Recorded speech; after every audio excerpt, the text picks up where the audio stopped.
Hi hello வணக்கம் அஸ்ஸலாமு அலைக்கும் கைஸ். உங்களுக்கு தெரியும் மல்வானி சேனல்ல ஒவ்வொரு வீடியோஸ்ல நாங்க வந்து உலகத்துல பிரசித்தி பெற்ற விஷயங்கள், உலகத்துல ட்ரெண்ட் ஆகக்கூடிய விஷயங்கள் சம்பந்தப்பட்ட நாங்க பேசி வந்தோம். ஆனா இந்த வீடியோல உண்மையில ஒரு லெஜெண்டை பத்தி பேச போறோம்.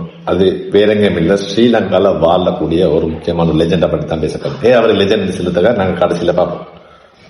உங்களுக்கு தெரியும் ஸ்ரீலங்கால இப்போ 1 year 2 yearsக்கு முதல்ல டிக்டாக் ஆரம்பமான கட்டத்துல நிறைய பேர் டிக்டாக் யூஸ் பண்ண தொடங்கினாங்க.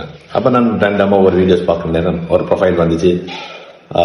அவரோட பேரு இஃபாம் GLA அப்படின்னு தான் இருந்துச்சு. உங்களுக்கு தெரியும். அப்ப சில நேரம் இந்த இஃபாம் சில நேரம் உங்களுக்கு தெரிய வைக்கும். எஸ், அவரோட பேரை சொல்றதா இருந்தா உங்களுக்கு தெரிஞ்ச பேரு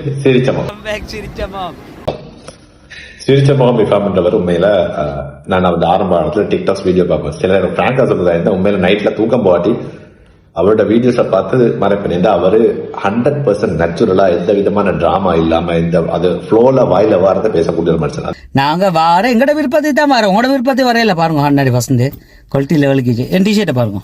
இல்லாம அதை தாண்டி பேரூல மொழி உங்களுக்கு தெரியும், ஒரு இன்ட்ரெஸ்டான சாதாரணமா கிட்டத்தட்ட மல்வான ஸ்லாங்கோட வெறும் 100% merge ஆகக்கூடிய ஒரு பாஷை தான் பேரூல ஸ்லாங். நாங்க பென்தோட்ட பீச்சில் பட்டம் ஏற்ற வந்தேன். பட்டம் ஏற்றிட்டு இறக்கிட்ட ஒரு பட்டம் மிஞ்சி வைத்த பிரச்சனை இல்லை. இன்றைக்கு இந்தியா பாகிஸ்தான் மெச்சிச்சு, நேரப்பட எல்லாரும் வீட்டுக்காரத்தை ட்ரை பண்ணியாச்சு. வேணா அந்த இதுல அந்த பேரோட ஸ்லாங்ல 100% ஆத்தென்டிக்கா எந்த விதமான டிஃபரெண்ட் ஒன்றும் காட்டாம பியோர் பேரோட ஸ்லாங்ல பேசக்கூடிய ஒரு மனுஷன். ஸோ அவரோட வீடியோ ஆரம்ப காலங்கள்ல நாங்க வந்து உண்மைக்குமே ஃபண்டுக்கு தான் பார்த்து கொண்டு இருந்தேன். புறவு வந்து அவரோட வீடியோஸ் ஆரம்ப ஆக்கள் பேசி அவரோட 2-3 விஷயங்கள் வந்து ட்ரெண்டாக தொடங்கிச்சு. அவரு ஆரம்பத்துல பேசக்கூடிய அஸ்ஸலாமு அலைக்கும் வரஹ்மத்துல்லாஹி வபரகாத்துஹு அப்படின்னு ஃபுல் வேர்டே சொல்லுவார். அதோட இன்னொரு வேர்டை ஸ்டார்ட் பண்ணாரு, எங்களை தேட வேணாம் அப்படின்னு. எங்களை தேட வேணாம். உண்மையில ஸ்ரீலங்கால உங்களுக்கு தெரியும் பெரிய பெரிய பாப்புலர் ஆக்ட்ரஸ் கூட அவங்களோட ஒரு சிம்பலை மக்களோட மனசுல கொண்டு போய் பதிக்கிறது சரியான கஷ்டப்படுவாங்க. ஆனா இந்த இஃபாம்ன்றவரோட இந்த எங்களை தேட வானம் அப்படின்ற விஷயம் உண்மையில ட்ரெண்ட் ஆயிடுச்சு. நிறைய பேர் அந்த வேர்டை யூஸ் பண்ணி வீடியோஸ் போட தொடங்கினாங்க, நிறைய அதை காப்பி பண்ண தொடங்கினாங்க. ஜஸ்ட் வேற மாதிரி ஒரு சின்ன ஒரு சிட்டில ஜஸ்ட் பேசிக் நாலேஜை கொண்டு கொடுத்தாரு. இப்படி ஒரு வேர்டை வந்து மக்கள் மனசுல கொண்டு போய் சேர்க்கிறது அது உண்மையில ஒரு இன்ஸ்பைரிங்கான ஒரு விஷயம். அதை தாண்டி ரீசெண்டா ஒரு 6 months பேக் நான் மிஸ்டர் ஹிஃபாமை மீட் பண்ணுறதுக்குரிய சந்தர்ப்பம் கிடைச்சிச்சு. வேறுவழியில நாங்கள் சோலார் கம்பெனியில் வேலை செய்யறோம். ஸோ சோலார் ப்ரொடக்ஷன் ஒரு ப்ரொஜெக்ட் சம்பந்தமாக வேறுவலை போன நேரம் ஹிஃபாமை சந்திச்சோம். உண்மையில அவரை கான்டாக்ட் பண்ணதுக்கு ரீசன் வேறுவல பிரதேசத்துல எங்களோட சோலார் கம்பெனியை வந்து ப்ரொமோஷன் செய்யறதுக்காக இருக்கேன். நான் சிரிச்ச முகத்தோட வந்து 360 சொல்யூஷன் செக்யூரிட்டி இவங்களோட வந்து சிஸ்டம் வந்து சோலார் பவர். ஆனா பிரதர் ஹிஃபாம் நான் போய் சந்திக்கிற நேரம் அவர் ஒரு ஊடோட்டி கிட்ட வாங்கன்னு சொல்லி ஒரு இடத்த சேர்ந்தார். போய் மீட் பண்ணேன்.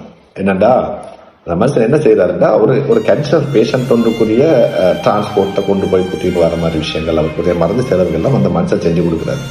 நான் கொஞ்சம் அப்படி பிளாங்க் ஆகிச்சு. நான் மனுஷனை பார்த்து கொண்டு இந்த கன்செப்ட் டிஃப்ரெண்ட் பார்த்து கொண்டு ஒரு சப்ஜெக்டும் இப்போ நான் அவரை பார்க்குற அந்த இஃபாம் சிரிச்ச முகம் என்ற பேரும் டிஃப்ரெண்ட்.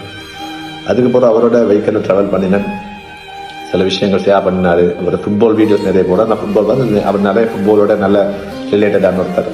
அதை தாண்டி இன்னொரு விஷயம் அவர் ஷேர் ஆகுது, அது பப்ளிக்ல செல்வது சரியா இல்லைன்னு கூட தெரியும். ஆனா அந்த மனுஷன் சிரிச்ச முகம் இஃபாமோட பார்த்தா தெரியுமே, அவர் எல்லா வீடியோவும் சிரிச்சு கொண்டு இருப்பாரு. ஆனா உண்மையில அவர் சிரிச்ச முகம் இல்லை, அவர் சிரிக்க எப்படித்தான் சிரிக்கிறாரு கூட தெரியாது. ஃபேமிலி லைஃப்ல ஒரு பிரச்சனை உண்டாகி அவர் மனைவியோட தூரமாகி குழந்தைகள் அவர் தான் பார்த்து கொண்டிருக்கிறாரு.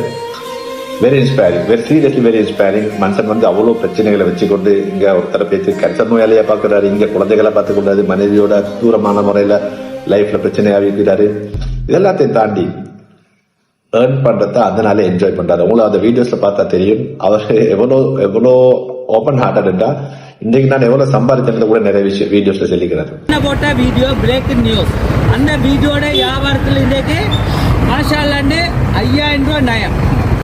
அதை தாண்டி நீங்க ப்ரொமோஷன் செஞ்ச நேரம் நாங்கள் சோலார் சம்பந்தமான வீடியோ செஞ்சாரு. அதுக்கப்புறம் நான் ஒரு சம்திங் அமௌண்ட் கொடுத்தேன், கையில் எடுக்கவே இல்லை. அவர் என்ன சொன்னாருன்னா அந்த கேன்சர் பேஷண்ட் கையில தான் கொடுக்க சொன்னாரு. 100% நான் வந்து அவரை பார்த்து கொண்டு இந்த இஃபாம் அப்படின்ற கேரக்டர் நான் பார்த்து கொண்டு இருந்ததும் வைத்து ரியாலிட்டியில பார்க்கறது டிஃப்ரெண்ட். இப்படித்தான் நிறைய மனுஷன் நாங்கள் பார்ப்போம்.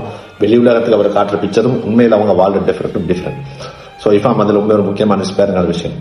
கிட்டத்தட்ட இன்னொரு மல்வால நான் ப்ரொமோஷன் செய்யக்கூடிய ஒரு டெக்ஸ்டைல் ஃபேப்ரிக் ஷாப்புக்கு வந்திருந்தாரு. அஸ்ஸலாமு அலைக்கும் வரஹ்மத்துல்லாஹி வபரகாத்துஹு. வெல்கம் பேக் சிரிச்ச முகம்.